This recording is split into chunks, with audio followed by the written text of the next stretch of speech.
तो आज हम करेंगे साप्ताहिक टेस्ट, जो हमारा साप्ताहिक टेस्ट हुआ था उन टेस्ट के मैथ के क्वेश्चनों का सॉल्यूशन। कि मैथ के अंदर जो जो क्वेश्चन आपको दिए गए थे उन सभी का आप सॉल्यूशन किया जाएगा। जैसे मान लीजिए आपको पहला ही क्वेश्चन दिया गया था कि राम के पास 8,000 रुपए थे, उसने कुल धन का 30% खर्च कर दिया, तो बताओ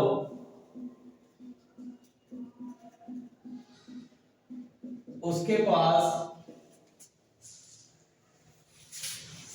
अब कितना धन है।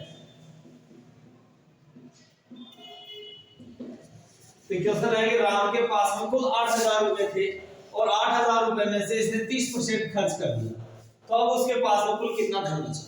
तो भाई रुपए कितने हैं 8,000, कि उसके पास में कुल रुपए 8,000 थे, 30% जब खर्च कर दिया है तो 70% अभी तक उसके पास में है। 8,000 टोटल रुपए है, तो टोटल रुपए 100% की वैल्यू होती है। 30% खर्च कर दिया मतलब शेष कितने परसेंट है 70%। तो 0 से 0 कट जाएगा, 0 से 0, 8 को 7 से गुणा करेंगे 56 और पीछे ये 0। तो राम के पास में अब वर्तमान के अंदर 5,600 रुपए शेष बचे। सेकंड क्वेश्चन है आपके कि 5 घंटा एक दिन का कितना प्रतिशत है। कि 5 घंटा एक दिन का कितना प्रतिशत है। एक दिन का मतलब होता है 24 घंटे। एक दिन का मतलब क्या होता है 24 घंटे, ना कि 12 घंटे। तो 5 घंटा 24 घंटा का कितना परसेंट है। तो पूछा किसका गया है 5 का गया है। किसके रिस्पांस में पूछा गया 24 के रिस्पांस के अंदर पूछा गया।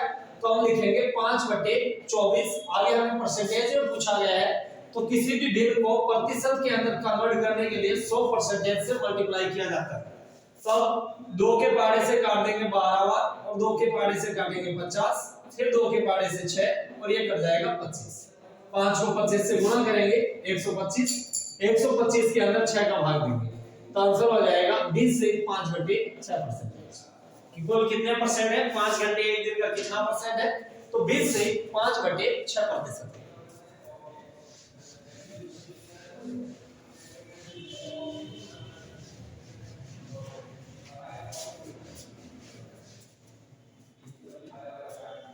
नेक्स्ट क्वेश्चन था राम का वेतन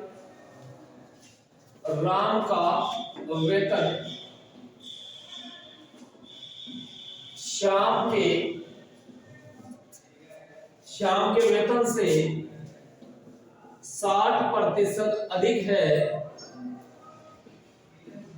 तो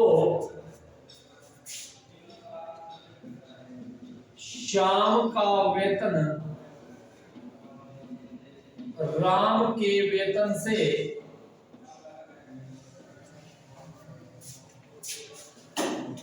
कितना प्रतिशत कम है। क्वेश्चन है कि राम का वेतन श्याम के वेतन से 60% अधिक है, तो श्याम का वेतन राम के वेतन से कितने प्रतिशत कम है। एक है राम, दूसरा है श्याम। क्वेश्चन के अंदर क्या है राम का वेतन श्याम के वेतन से 60% अधिक है। किसका ज्यादा है राम का। तो श्याम का हमने मान लिया वेतन 100 रुपए, तो राम का वेतन हो जाएगा कितना 160 रुपए और श्याम का वेतन कितना 100 रुपए। फिर आगे कह रहा है तो श्याम का वेतन राम के वेतन से कितना कम है। तो श्याम का वेतन राम के वेतन से कम कितना है 60 रुपए कम है। 60 किससे है राम से, तो बट्टा में 160 इनटू क्या कर देंगे 100 कर देंगे, 0 से 0 कर जाएगा। फिर 4 के पाड़े से ये 4 बार, ये कर जाएगा 25 बार। 2 के पाड़े से ये 2 बार, ये 3 बार। 3 को 25 से गुणा करेंगे 75 बट्टा के अंदर 2, तो आंसर हो जाएगा 37 से 1/2%। कितने परसेंट कम है तो 37 से 1/2% कम है।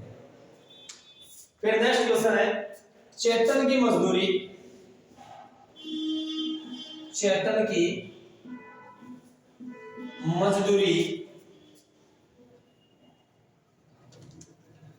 चेतन की मजदूरी में 20% की कटौती कर दी गई और बाद में 20% की वृद्धि कर दी जाए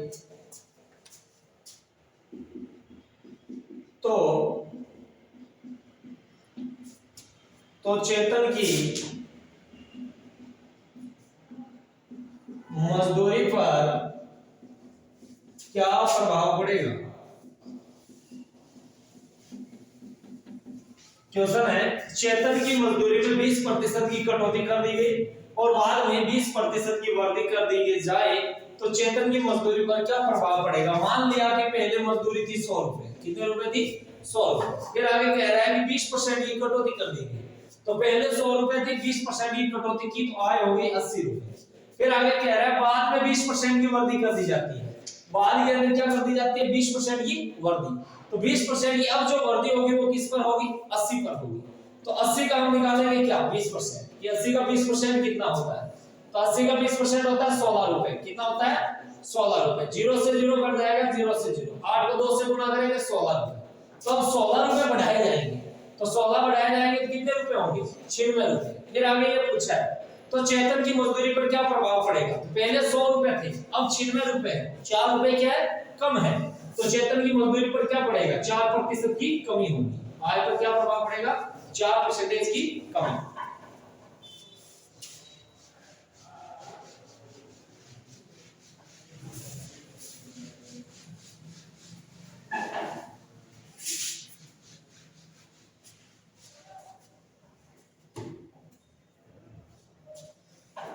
नेक्स्ट क्वेश्चन है, एक कार चालक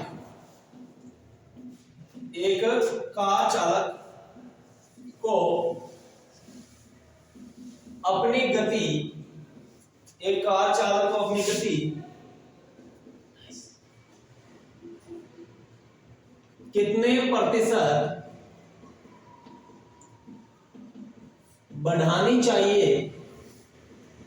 कितने प्रतिशत बढ़ानी चाहिए, ताकि वह निश्चित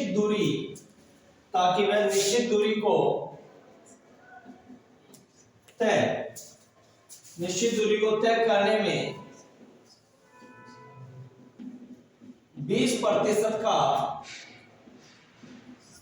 समय बचा सके।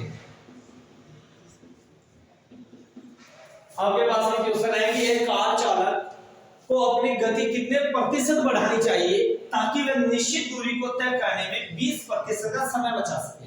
हमने एग्जांपल के लिए मान लिया कि 100 किलोमीटर की दूरी है, 100 किलोमीटर की दूरी को वो 5 घंटा के अंदर कवर कर रहा था। कितने घंटा में कवर कर रहा था 5 घंटा के अंदर 100 किलोमीटर की दूरी को कवर कर रहा था।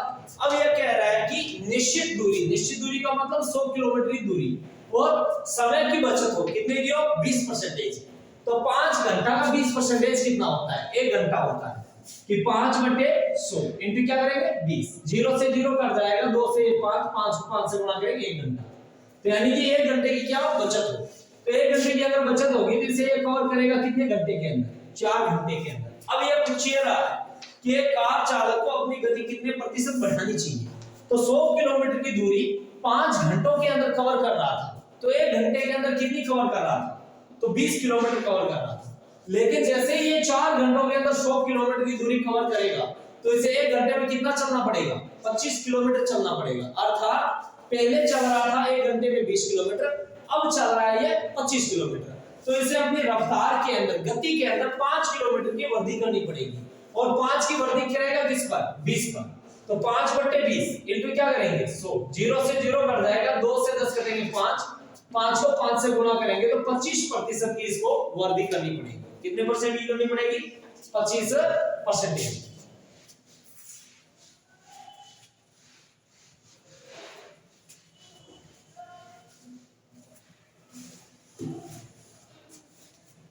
नेक्स्ट क्वेश्चन है,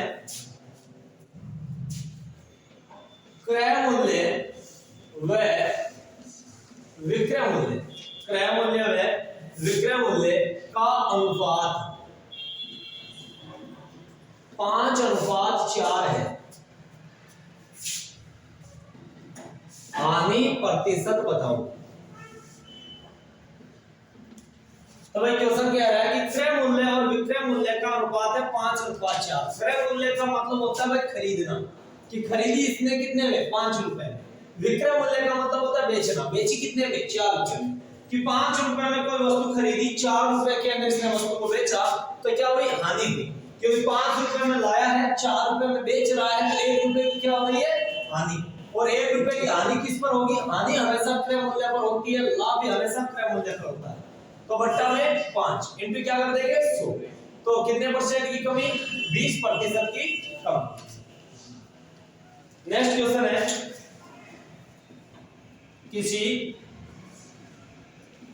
किसी वस्तु का विक्रय मूल्य उसके क्रय मूल्य का 8/5 गुना है, 8/5 गुना। तो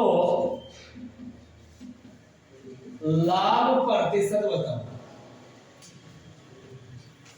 तो क्वेश्चन है कि किसी वस्तु का विक्रय मूल्य उसके क्रय मूल्य का 8/5 गुना है। तो इसके जो नजदीक के अंदर है वो क्रय मूल्य है। तो क्रय मूल्य कितना है, 5 है, यानी कि वस्तु को खरीदा कितने रुपए में, 5 रुपए के अंदर। और दूर जो होता है वो ऊपर वाली संख्या होती है, तो दूर क्या है, विक्रय मूल्य। अर्थात वस्तु को बेचा कितने रुपए के अंदर, 8 रुपए के अंदर। कि खरीदा 5 रुपए में, बेचा 8 रुपए के अंदर। तो लाभ परसेंट बताओ। तो 5 में खरीदिए, 8 में बेचा, लाभ लिया कितने का, 3 रुपए का। और लाभ हमेशा किस पर होता है, क्रय मूल्य पर। क्रय मूल्य कितना है, 5। तो बट्टा में 5 इनटू क्या कर देंगे, 100। 5 से 100 कट जाएगा 20 बार। 20 को 3 से गुणा करेंगे, कितने परसेंट का प्रॉफिट हुआ, तो 60% का प्रॉफिट होगा। फिर नेक्स्ट क्वेश्चन है, किसी वस्तु को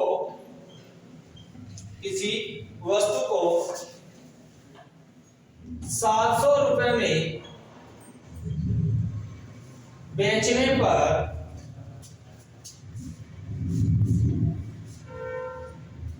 एक आदमी को 30% की हानि हुई, 30% की हानि हुई, 30% लाभ प्राप्त करने के लिए, 30% लाभ प्राप्त करने के लिए उसे इस वस्तु को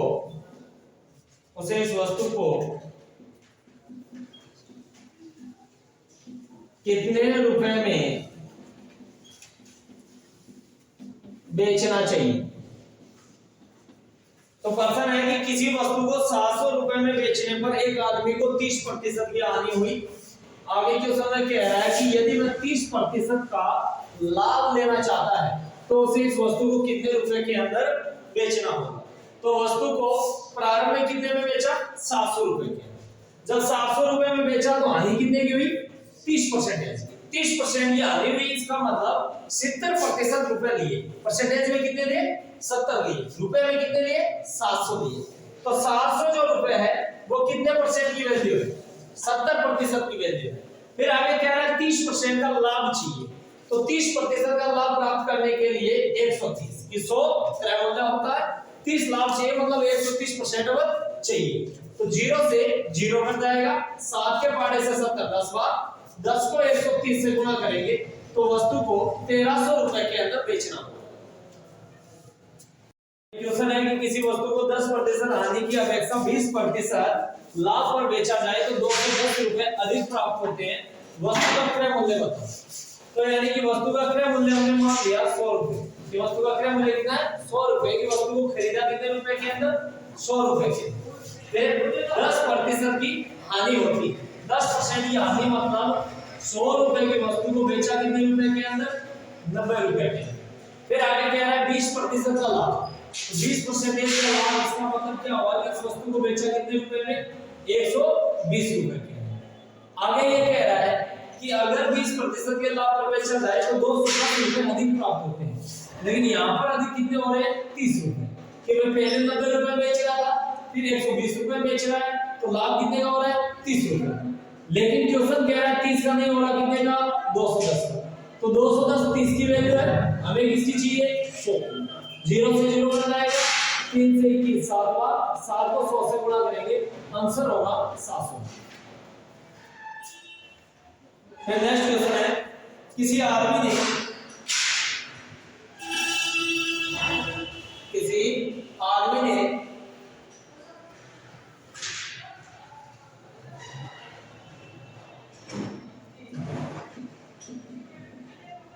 20 दर्जन,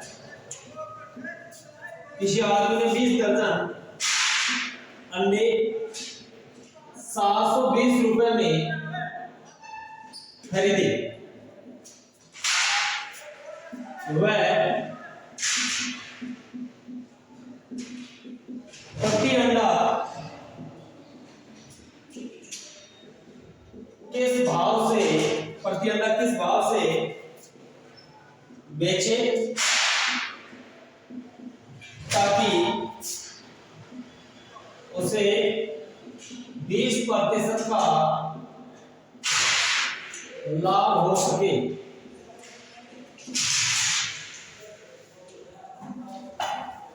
क्वेश्चन है कि किसी आदमी ने 20 दर्जन अंडे 720 रुपए में खरीदे, वह प्रति अंडा किस भाव से बेचे ताकि उसे 20 पर लाभ हो।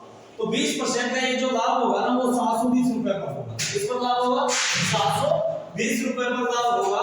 और 720 रुपए का 20% कितना होता है, तो 720 बटे 100 इंटू क्या कर देंगे, 120। तो 0 से 0 कट जाएगा, 0 से 0 कट जाएगा। 12 को 2 से गुणा करेंगे 24, आंसर पाए 2। 12 को 7 से गुणा करेंगे 84, 2 86। तो कुल कितने रुपए में बेचना होगा, 864 रुपए के। कितने अंडे हैं, तो 20 दर्जन है। 20 दर्जन का मतलब एक दर्जन के अंदर 12 अंडे, तो 20 दर्जन के अंदर कितने अंडे हुए, तो कुल अंडे हैं 240। तो 240 अंडे कितने रुपए के अंदर देने हैं, 864 के अंदर। तो 864 के अंदर किसका भाग देंगे, 240 रुपए का। आंसर हो जाएगा कितना, 3.6 रुपए। कितने रुपए आ जाएंगे, 3.6।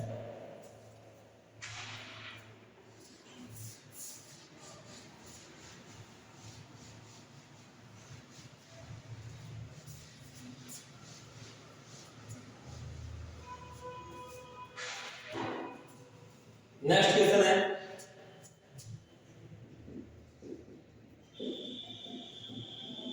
किसी वस्तु के विक्रय मूल्य तथा किसी वस्तु के विक्रय मूल्य तथा क्रय मूल्य का अंतर 210 रुपए है यदि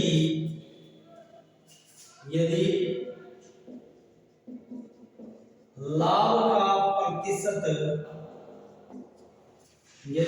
प्रतिशत 25 हो तो उस वस्तु का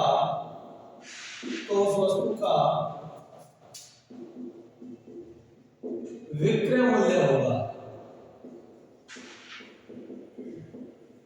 क्वेश्चन कह रहा है किसी वस्तु के विक्रय मूल्य तथा क्रय मूल्य का अंतर दे रखा है 210 रुपए। यदि लाभ प्रतिशत 25 हो तो उस वस्तु का विक्रय मूल्य होगा। यानी कि वस्तु का हमने क्रय मूल्य मान लिया एग्जांपल के लिए कि क्रय मूल्य है 100, क्रय मूल्य कितना 100, लाभ लिया कितना 25%। कितने प्रतिशत का लाभ लिया 25। तो लाभ हमेशा किस पर लिया जाता है, क्रय मूल्य पर लिया जाता है।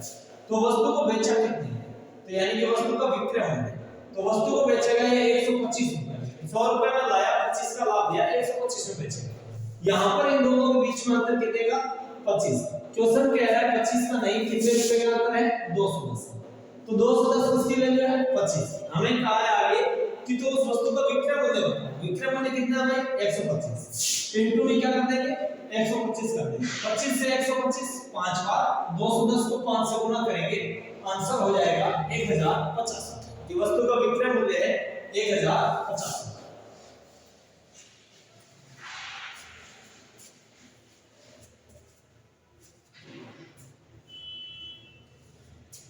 नेक्स्ट क्वेश्चन है 80 पेंसिलों का विक्रय मूल्य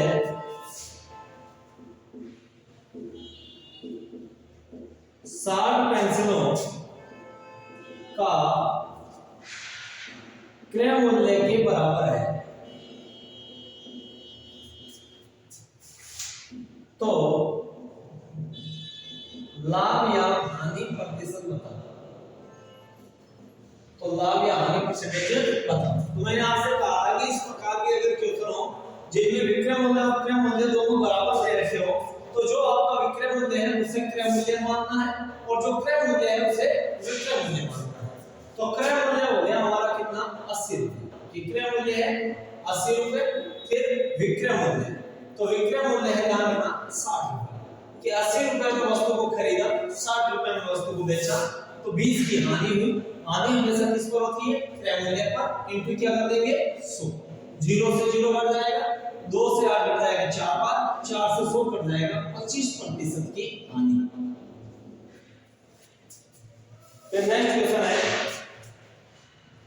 10% तथा 5% के दो क्रमवार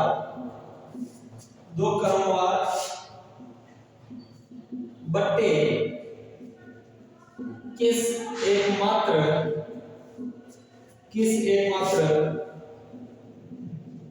बट्टे के समतुल्य है। तो क्वेश्चन है कि 10 तथा 5% के दो क्रमवार बट्टे किस एकमात्र बट्टे के समतुल्य है। बट्टे का मतलब होता है छूट देना। तो यानी कि 100 रुपए हमने मान लिया वस्तु का 100 रुपए है, इसने पहले 10% की छूट दी। 10 की छूट दी मतलब 90% की, तो 90/100। फिर बाद में इसने 5 की छूट दी। 5 की छूट दी मतलब 95% इसने दिया। तो 100 से तो 100 कट जाएगा, 0 से 0 कट जाएगा। 9 को 95 से गुणा करेंगे तो 5 और 45, 81 और 85। बट्टा में कितने हैं 10।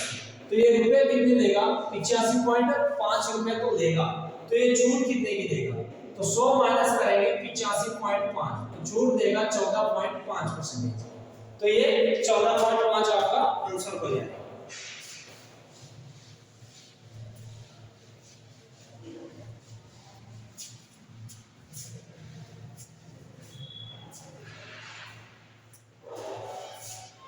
नेक्स्ट क्वेश्चन है ऋचा ने कोई वस्तु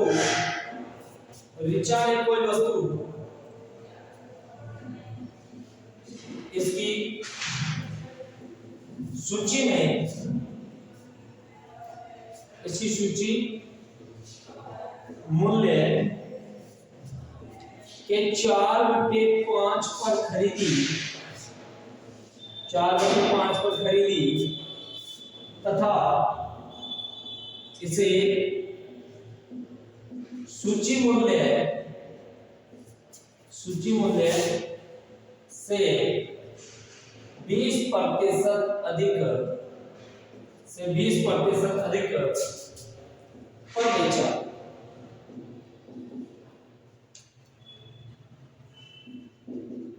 ऋचा का लाभ प्रतिशत था। तो क्वेश्चन कह रहा है ऋचा ने कोई वस्तु इसकी सूची मूल्य के 4/5 पर खरीदी तथा इसे सूची मूल्य से 20% अधिक पर बेचा। ऋचा का लाभ बताइए। 4/5 का मतलब है कि अगर वस्तु 5 रुपए की थी तो इसने खरीदा 4 रुपए। कितने रुपए में खरीदा 4 रुपए। कि अगर वस्तु 10 रुपए की थी तो इसने खरीदा 8 रुपए। ये होता है 4/5 का। तो अब देखिए कि 10 रुपए की वस्तु इसने खरीदी 8 रुपए में, बाद में कह रहा है इसे सूची मूल्य से 20% अधिक पर बेचा। तो सूची मूल्य है 10 रुपए, 10 का 20% होता है 2 रुपए। तो इसने बेचा कितने में? 2 रुपए के अंदर। खरीदा कितने में? 80 रुपए में। बेचा कितने में? 12 रुपए के अंदर। तो लाभ जो लिया इसने वो 4 रुपए का दिया। इस पर दिया 8 पर दिया। इनटू क्या कर देंगे? 100। तो 4 से 8 2 बार, 2 से 100 कट जाएगा। 50% का इसने प्रॉफिट कमाया।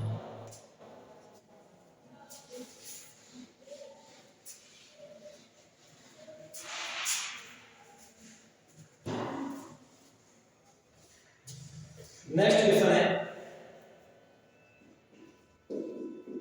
एक व्यापारी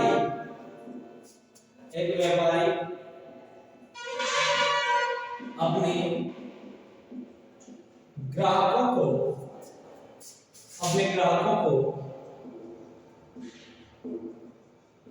अंकित मूल्य पर 10% की छूट देकर 17% का लाभ कमाना चाहता है। उसे क्रय मूल्य से कितने प्रतिशत अधिक मूल्य बढ़ाकर अंकित करें। क्वेश्चन है, एक व्यापारी अपने ग्राहकों को अंकित मूल्य पर 10% की छूट देकर 17% का लाभ कमाना चाहता है। उसे क्रय मूल्य से कितने प्रतिशत अधिक मूल्य बढ़ाकर अंकित करना चाहिए। तो अब देखिए, एक तो होता है क्रय मूल्य। क्रय मूल्य का मतलब होता है वस्तु को खरीदना। तो वस्तु खरीदी इसने कितने में? 100 रुपए। फिर आगे कह रहा है 10% की छूट दी, 17 का लाभ दिया। तो लाभ कितने परसेंटेज का? 17%। तो 100 रुपए की वस्तु थी, 17% का लाभ दिया, तो वस्तु को बेचा कितने में? अर्थात विक्रय मूल्य। तो वस्तु को बेचा 117 रुपए। और 117 रुपए इसने कब बेचा? जब इसने छूट दी। छूट कितने परसेंट की थी? 10%। तो भाई 10% की छूट दी, 117 में बेचा। हमें क्या चाहिए? अंकित मूल्य। क्या चाहिए हमें? अंकित मूल्य। कि अंकित मूल्य क्या होगा? तो भाई 117 में बेचा कब? जब 10 की छूट दी। इसका मतलब इसने अंकित मूल्य पर 90% रुपए लिए। कितने परसेंट रुपए लिए? 90%। तो 117 जो रुपए है वो कितने परसेंट की वैल्यू है? 90 की वैल्यू है। इनटू हमें किसकी चाहिए? 100 की। 0 से 0 कट जाएगा। 9 से 117 13 बार कटेगा।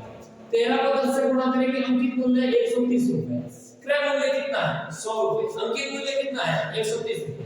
प्रश्न में ये पूछा है, उसे क्रय मूल्य से कितने प्रतिशत अधिक मूल्य बढ़ाकर लिखना है।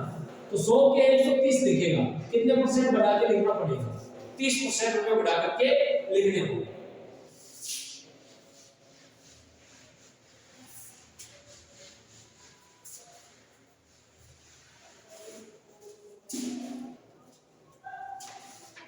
नेक्स्ट क्वेश्चन है, किसी धन का साधारण ब्याज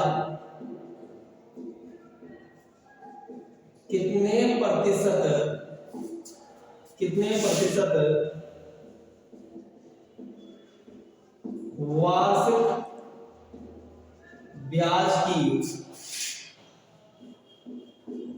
दर से 8 वर्ष में दोगुना हो जाएगा। तो क्वेश्चन ये है कि किसी धन का सालाना ब्याज कितने प्रतिशत वार्षिक सालाना ब्याज की दर से 8 वर्ष के अंदर दोगुना हो जाएगा। तो दोगुना होगा तो हमने मान लिया मूलधन 100 रुपए। मूलधन कितना? 100 रुपए। फिर समय हमारे पास में है, समय कितना? 8 वर्ष। समय कितना है? 8 वर्ष। ब्याज भी हमारे पास में है।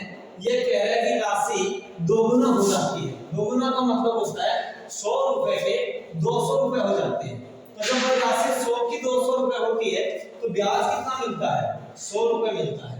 हमें क्या ज्ञात करनी है? दर ज्ञात करनी है। तो दर ज्ञात करने के लिए क्या करते हैं? ब्याज इंटू 100। ब्याज कितना है? 100 रुपए इंटू क्या करेंगे? 100 बट्टा में क्या करते हैं? मूलधन इंटू समय। मूलधन कितना है? 100 इंटू समय 8। 100 से 100 कट जाएंगे। 100 में 8 का भाग देंगे, दर कितनी आएगी? 12.5%। नेक्स्ट क्वेश्चन है, किसी राशि पर साधारण ब्याज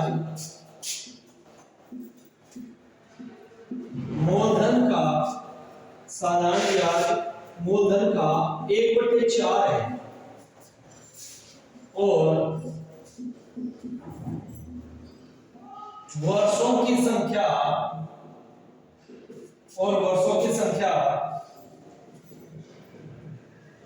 प्रतिशत दर के बराबर है।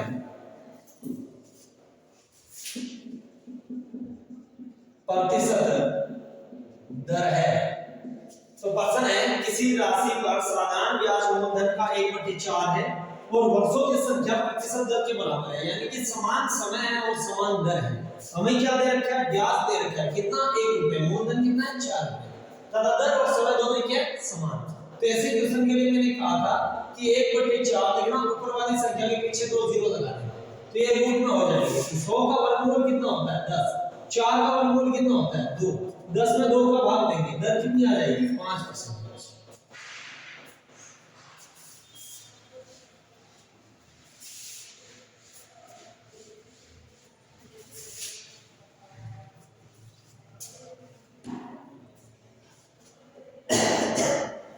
नेक्स्ट क्वेश्चन है, 16 से 2/3% वार्षिक दर से कितने वर्षों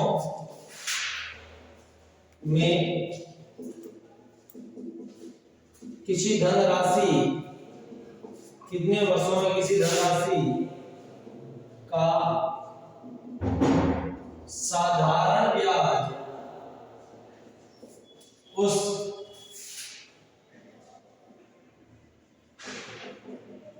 धनराशि के बराबर होगा। तो हमें क्वेश्चन कह रहा है कि 16 से 2/3% वार्षिक दर से कितने वर्षों में किसी धनराशि का साधारण ब्याज उस धनराशि के बराबर होगा। तो मतलब हमने धनराशि मान ली 100 रुपए। धनराशि कितनी है? 100 रुपए। फिर दर हमें दे रखी है कितनी? 16 से 2/3%। आगे ब्याज भी हमें दे रखा है। ब्याज क्या कह रहा है कि साधारण ब्याज धनराशि के बराबर हो जाए। बराबर हो जाए मतलब ब्याज भी कितना? 100 रुपए। हमें क्या ज्ञात करना है? समय ज्ञात करना है। तो समय ज्ञात करने के लिए क्या करेंगे? ब्याज इंटू 100 बट्टा के अंदर क्या रखेंगे? मूलधन इंटू दर। दर कितनी है? 16 से 2/3। तो 16 से 2/3 को सारा भिन्न में कन्वर्ट करेंगे। 16 को 3 से गुणा करेंगे 48, ऊपर वाली संख्या जोड़ देंगे तो 50/3। ये बट्टा वाले 3 ऊपर आ जाएंगे। तो अब 100 से 100 कट जाएंगे, 50 से ये 2 बार 2 को 3 से गुणा करेंगे। कितने वर्षों के अंदर? 6 वर्षों के।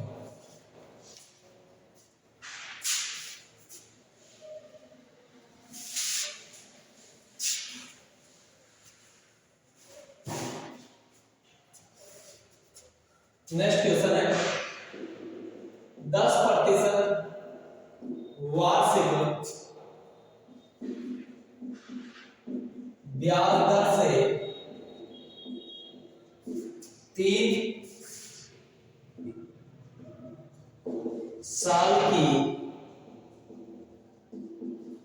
अवधि के लिए 3 साल की अवधि के लिए किसी धनराशि के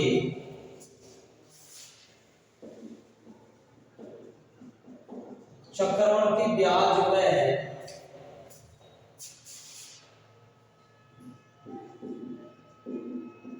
साधारण ब्याज का अंतर 620 रुपए हो तो वह धनराशि है। धनराशि बताओ। तो क्वेश्चन है कि 10% वार्षिक दर से 3 साल के अवधि के लिए किसी धनराशि के चक्रवृद्धि ब्याज जो है साधारण ब्याज का हमें अंतर दे रखा है 620 रुपए, तो वह धनराशि क्या होगी? तो समय कितना? 3 साल, ये पहले साल, ये दूसरे साल और ये तीसरे साल। राशि हमारे पास में नहीं है, तो राशि हमने मान ली कि राशि है 10,000 और दर कितनी? 10%। तो 10,000 रुपए का एक साल का 10% से ब्याज होगा 1,000, दूसरे साल में साधारण ब्याज 1,000, तीसरे साल में साधारण ब्याज 1,000। लेकिन दूसरे साल में इन 1000 का भी 10% लगेगा, तो 1000 का 10% 100 रुपए। फिर तीसरे साल में इन 100 के हो जाएंगे डबल, कारण कि यहाँ साधारण ब्याज डबल है तो ब्याज भी डबल होगा, प्लस 100 का भी 10%, कितने रुपए? तो 10%। तो टोटल जो ब्याज आया आपका, टोटल ब्याज यहाँ पर अंतर कितना आ रहा है? यहाँ में अंतर दे रखा है, तो ये अंतर होता है। अंतर कितना? 310। क्वेश्चन कह रहा है 310 नहीं कितना? 620। तो 620 बटे 310 इनटू क्या कर देंगे? 100। 0 से 0 कर जाएगा, 31 से 62 दो बार, 2 को सॉरी कि हमने मोर देन मानना होगा जितना हमने माना है, कितना? 10,000। तो यहाँ पर भी लिखेंगे 10,000, 2 को 10,000 से गुणा करेंगे तो आंसर हो जाएगा कितना? 20,000। कि मोर देन कितना है? 20,000।